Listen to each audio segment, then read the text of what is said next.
Penting sekali bahwa kita tuh belajar tulus dalam hubungan. Mari kita baca sama-sama dalam Filipi 2, nasihat supaya bersatu dan merendahkan diri seperti Kristus. Ayat yang pertama, jadi karena dalam Kristus ada nasihat, ada penghiburan kasih, ada persekutuan roh, ada kasih mesra dan belas kasihan. Karena itu sempurnakanlah sukacitaku dengan ini. Hendaklah kamu sehati sepikir dalam satu kasih, satu jiwa, satu tujuan. Dengan tidak mencari kepentingan sendiri atau puji-pujian yang sia-sia. Sebaliknya, hendaklah dengan rendah hati yang seorang menganggap yang lain lebih utama daripada dirinya sendiri.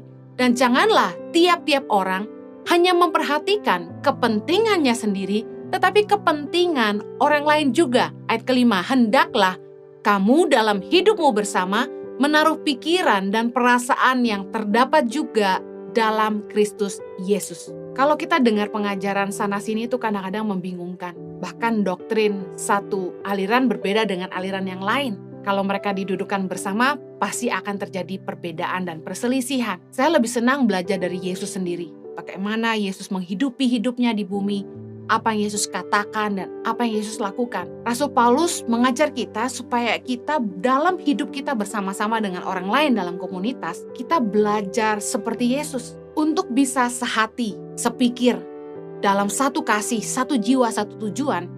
Kita harus rendah hati dan tidak mencari kepentingan atau pujian. Dalam hubungan akan sulit bersatu kalau masing-masing tuh punya kepentingan. Bayangkan dalam sebuah pergerakan, orang-orang yang tergabung di dalamnya punya kepentingan masing-masing. Tentu akan sulit untuk mencapai tujuan. Ada yang ingin menjadi yang terbaik, lebih daripada yang lain, ingin menonjol, ingin mendapat pengakuan dari yang lain. Datang bukan karena ingin melayani, tapi karena ingin mencari posisi. Banyak orang yang datang dengan berbagai kepentingan. Ada berbagai kepentingan dalam hubungan. Saya mau katakan sangatlah melelahkan ketika kita berada dalam sebuah hubungan yang penuh ekspektasi atau tuntutan. Orang-orang yang mengelilingi kita punya berbagai agenda. Mereka datang dengan membawa kepentingan mereka masing-masing untuk mendapatkan sesuatu, bukan membawa sesuatu. Kebanyakan orang itu pasti mencari keuntungan dalam hubungan. Amsal 19 ayat 4 berkata, kekayaan menambah banyak sahabat, tetapi orang miskin ditinggalkan sahabatnya.